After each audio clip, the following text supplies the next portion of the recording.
Soul is the latest release from Disney and Pixar, going straight to the Disney Plus streaming service on Christmas Day, directed by Pete Docter and starring Jamie Foxx.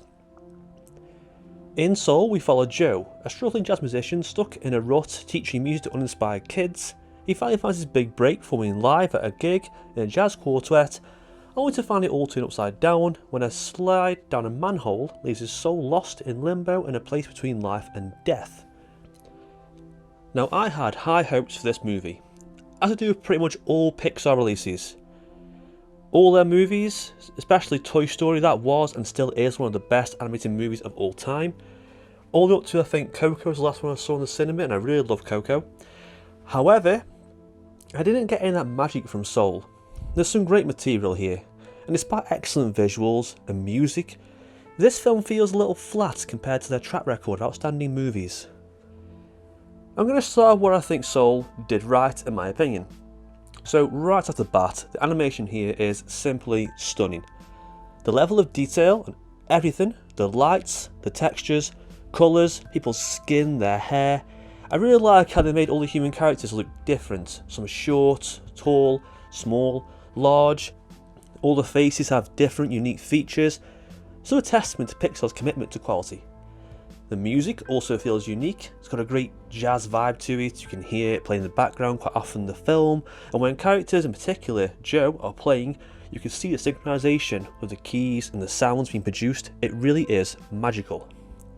And now onto what I did not like about this movie. My first point is the story. I really didn't think that young kids will get this. I mean, they probably won't be able to relate to Joe as much, and although I think jazz is a great genre of music, I can't see many rushing out to buy the soundtrack or sing along to anything from this movie. After the first act, the film kind of hit a low point for me when Joe enters this soul realm. I call it the soul realm for the purposes of review.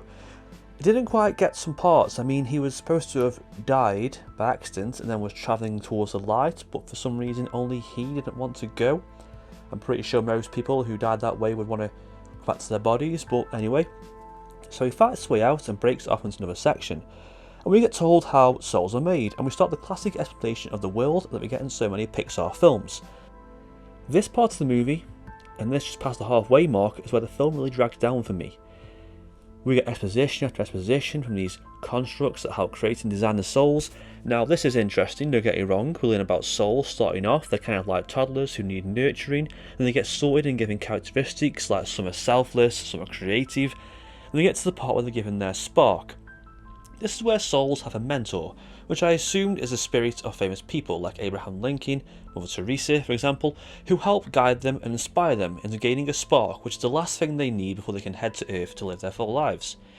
It's a lot to take in, and I just felt the visuals here and the design, although creative, didn't wow me. I wasn't impressed or intrigued, I just felt like they weren't trying so hard with this film. Anyway, we meet our other main character, 22, voiced by Tina Fey. She's a troublesome soul who can't find a mentor and doesn't want to go to Earth. She thinks it's pointless and has a routine and is happy where she is. This then leads me to the big problem with this film. I don't really care about the two main characters. Joe at first was fine, but he spends the second third of the film learning about the soul realm, then the last third of the film just trying to teach 22 and get back to his body for his gig. 22 is just a blank slate. She's a little bit of a troublemaker and is very curious, but she literally has no other character traits. Her only change at the end of the film is when she wants to go to Earth after the inspiration she gets from Joe. It's kind of hard to tell about this film without you watching for yourself. I know we shouldn't have expectations for certain companies, but I expect a lot more from Pixar. I want emotion, great characters, a unique world of humour and plenty of heart. This film has a potential for that, but it never came up. I kept thinking they're going to lead somewhere soon and get some emotion out of me, but I never got it. And I think young audiences too won't enjoy this movie. The middle of the film is a lot to take in and it's quite mature. The idea of creation, making a soul, it ventures more towards a sci-fi route. Maybe if they made it a bit more fun and colourful like the idea of the afterlife in Coco, it could have worked. The only humour kids might like in this film is probably in the third act, where Joe's soul is in the cat, 22 is in his body. It's a little comical, but other than running around trying to blend in, at this late on in the movie, I wasn't getting it. My other big problem with this film is the meaning and messages it gives. Early on I tried to guess, and I thought it was going for the meaning of life and one's purpose. I actually thought they could do something good with this, as not everyone knows what they want to do when they grow up. Even adults can take time to figure out what they're good at or passionate about. And I thought this could have been a great message, saying that it doesn't always come early and easy for some. I'm going to spoil the ending for this film here, so that's your spoiler warning. Here we go. The film ends with Joe getting back into his body, playing his dream gig, and 22 returns to the soul realm. After the gig, Joe feels empty. I think he realised that the thing he wanted most wasn't all there was to life. He then plays his piano just to enter this state where if someone is doing something they really love, they enter this kind of euphoric trance and they're briefly in the soul realm.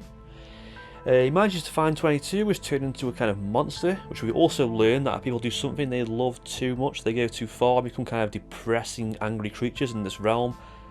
I don't know, I wasn't really getting it either. He then convinces her that she's worthy of life, and through his life she found inspiration to come to Earth, and he gives her his soul pass and she goes.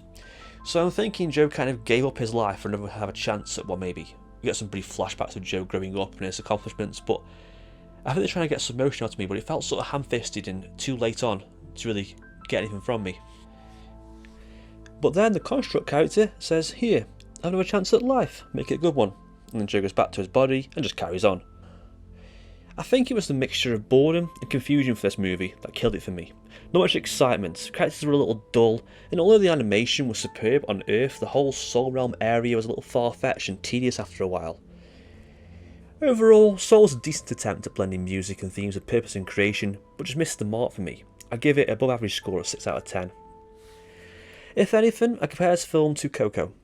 It has some similarities, a musician main character trying to prove themselves, their family does not want them to have their dreams.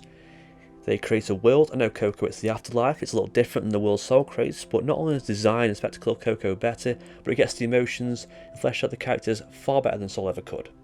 And that's it for this review. See ya.